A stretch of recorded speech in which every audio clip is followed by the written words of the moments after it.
Hey, college basketball fans, this is Gary Greene, longtime professional sports bettor and sports handicapper here in Las Vegas for the past 35 years. And this year, Gary wins videos. And this is your college basketball stock up report for the week for January the 5th as we head off here into the new 2025 season of college basketball. Tremendous early start for us, plus 27.6 units. Our team totals 24-8 as we continue to excel in that category. And our reports so far in the ups and downs have been dead on, right on the money. And hopefully we can continue that with this report here today. We've had some past stock up teams. UCLA continuing to do well at 11-2. Heartbreaking loss last week, but they bounced back with a great win against Gonzaga in the same fashion. Close game, but Michigan State, once I said that they were stock up and to look at them, they hit 6 in a row. And of course the SEC, where nobody loses. Ever. They just don't lose. It's the craziest thing. This conference is absolutely loaded. I can't wait for this conference to start up conference play. But our first team in the stock up report is West Virginia. West Virginia, folks, 10-2. This team was picked 11th in their conference of 16 teams in the Big 12. This team's already beat 3 very top teams. This team has 12 brand new guys on the roster, 2 walk-ons. This head coach DeVries worked this magic at Drake. Do not count this guy out. You do not want to play this team. And I'm telling you right now, we're going to get some value with this team in conference play because nobody's still going to take this team serious. But I have seen enough that this team has enough talent to at least compete, and they aren't getting blown out by anybody in this league. Everybody will here and there, but I mean, for the most part, they're going to be a lot better than anybody expected them to. So they get an A+ as far as I'm concerned so far because this guy has had a difficult schedule, playing some good teams right off the bat with a new young team like that, and winning 3 of the games. This guy's getting the job done. The next team is the Memphis Tigers. And let me just tell you about this Memphis Tigers team. They have played. I've been doing this for 35 years, counting before that probably 38, 40 years because I've been betting since I was a young kid. They played to this point in the season, before conference play, the toughest schedule that I've ever seen in my life.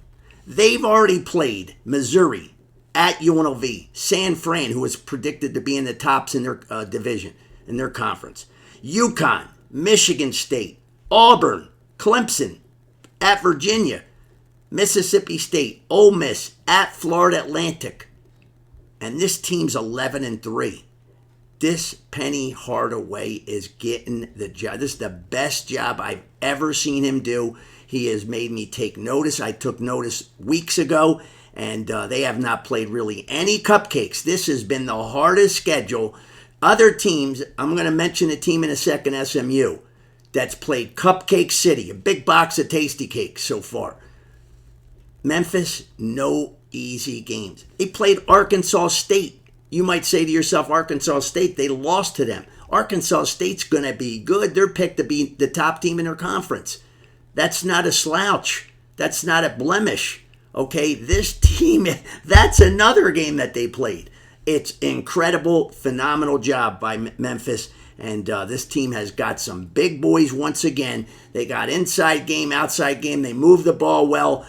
Penny Hardaway's doing a fantastic job. I watch what coaches do when they come out of timeouts and see if they can run good plays and see if the team is good enough to run what the coach just called to perfection. And Memphis is doing that, and that's why they're winning right now. They have played a very difficult schedule so far. And in all of college basketball, to me, I would put them number 1 as far as the schedule that they played. They had no easy games. You got to tip your hat to Penny Hardaway for making a schedule like that. The team that I would be leery of if you just look at records, because a lot of teams have padded records this early. Play a lot of cupcakes, easy games, and pad the record so that they could go into conference play without being a bad schedule. Memphis could have came into this game against Florida Atlantic with a losing record with the teams that they've played so far. But they don't have one. They have an 11-3 record. This SMU, I'm not a fan of this head coach, Enfield. I think he sucks. And I'm telling you right now, this team's 11-2. they've played two good teams so far. And I wouldn't even call Butler good. And they lost to Butler. They lost to Butler and Mississippi State. They played all Cupcake City. When they start playing good teams, they're going to get smashed. And like I mentioned, though, the Stock Up reports, it's hard for me to just select the top teams. I mean, I'll be honest with you. I'm disappointed in Gonzaga. I don't know. They're not really playing well at all. I'm happy for my UCLA team more because I watched the way it's a total different brand of ball. And it's really the brand of ball that you're playing. Are your guys meshing? We're 13 games into the season. We're already a third of the season over. Now you should be able to see with your transfers in there.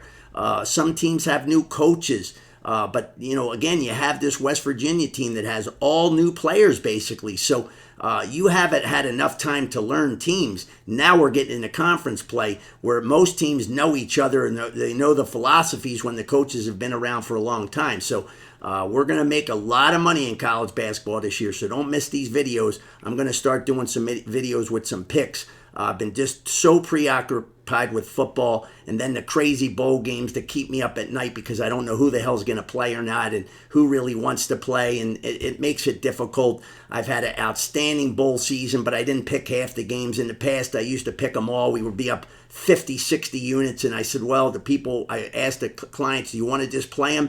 And for the most part, I only passed a few. But this year, there's just been so many question marks that you just make it impossible. Tomorrow on Friday, I have neither game. Just don't have either one. I was real happy to win the Notre Dame today and win the Ole Miss team total over 34.5. But the two games tomorrow, I just don't have a feel for either team, and I just don't play games just because. And when a handicapper plays every single game on the board, that guy's not a real pro. He's not a real winner. He's just out to get your money, and he's got nothing to lose. You're the only one betting his pick because he's not even doing it himself, so be careful. But don't forget to check out our Stock Down report for college basketball for January 5th as well. I have a couple of key ones there that you don't want to miss. And make sure you bookmark us at Gary Wins Videos and check out all our videos. And happy 2025. May all your wagers be winning ones out there, and never bet what you cannot afford to lose. And folks, do not bet parlays. You'll stay in the game for a long time. Have a great one.